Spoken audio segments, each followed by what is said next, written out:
What's going on, guys? It's Brandon back here again today for another playoff series review. We got another one right after the St. Louis Winnipeg one. We got Dallas and Colorado, number 2 versus number 3 in the Central Division.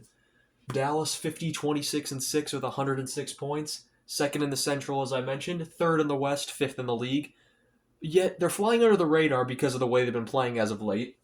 Then you got Colorado, number 3, 49, 29, and 4, 102 points, so just 4-point difference. Third in the Central, fifth in the West, eighth in the league. Not much separating these teams.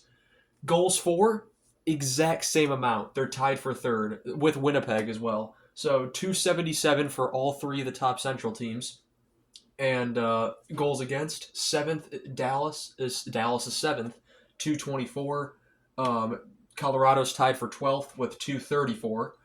Power plays, Dallas is 17th, 22%. Fourth on the PK, 82%. Colorado tied for 8th on the power play at 24.8%. PK, 12th,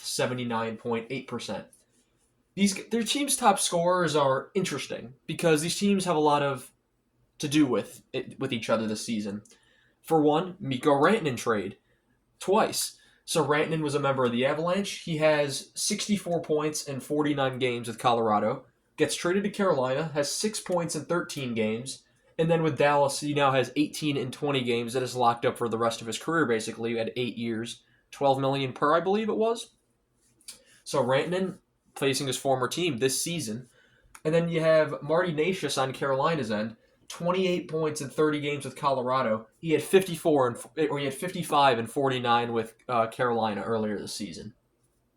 So there's some interesting storylines here. In terms of other top point getters, Duchene, 35-year-old Matt Duchene led the way for Dallas. 82 games, 30 goals, 52 assists, 82 points. Bargain contract for Duchene when he signed it the first time and then he re-signed for the same amount, $3 million a year.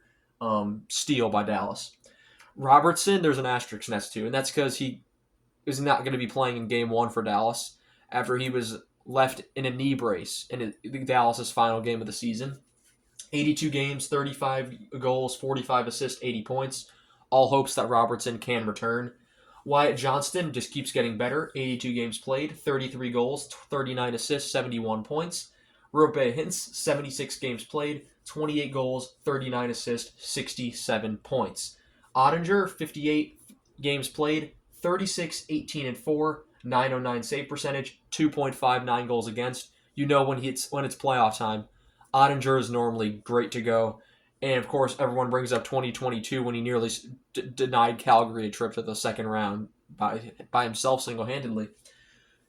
On Colorado's side, it's really a lot more simple. It's a McKinnon and Makar show. 79 games played for McKinnon, 32 goals, 84 assists, 116 points.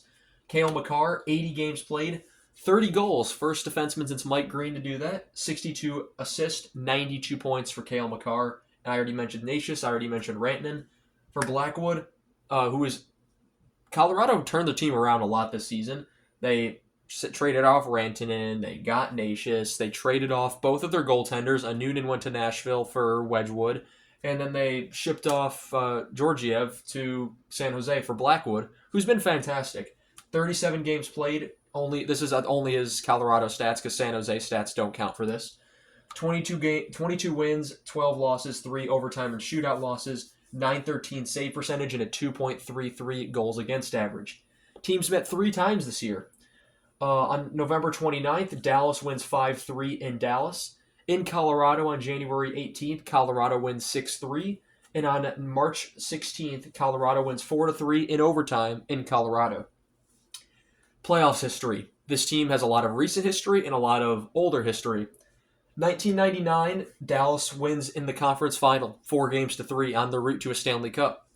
2000, Dallas wins 4-3 en route to another Stanley Cup final, but they don't win. 2004 in the first round, Colorado wins that series in 5.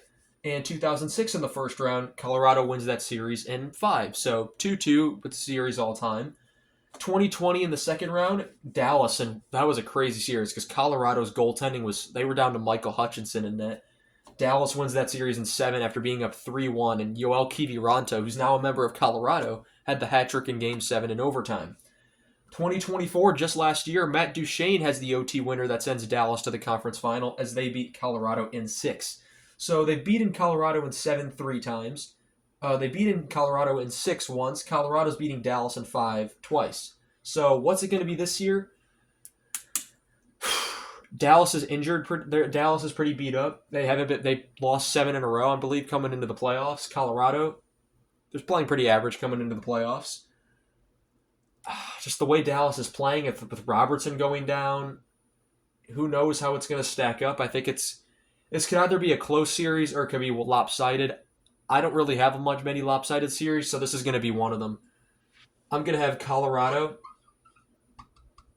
in 5. I'm taking the Avalanche to win this series in 5. Dallas has gone to back-to-back conference finals, and I had even them winning the Stanley Cup, I believe, last year, was it? Yeah, I had Edmonton in 23, Dallas in 24, and they didn't get it done. So now when they're injured, and now they have Rantanen, of course, but we'll see. This could be the last go-around for Jamie Benn. It's going to be a lot to see, and Colorado's basically revamped. Whole new team. Anyway, guys, I want to thank you all so much for watching this video. As I mentioned in the previous review, these videos should be up before their playoff games start. And yeah, I want to thank you all so much for watching this video, and I shall see you all in the next one. Have a good one.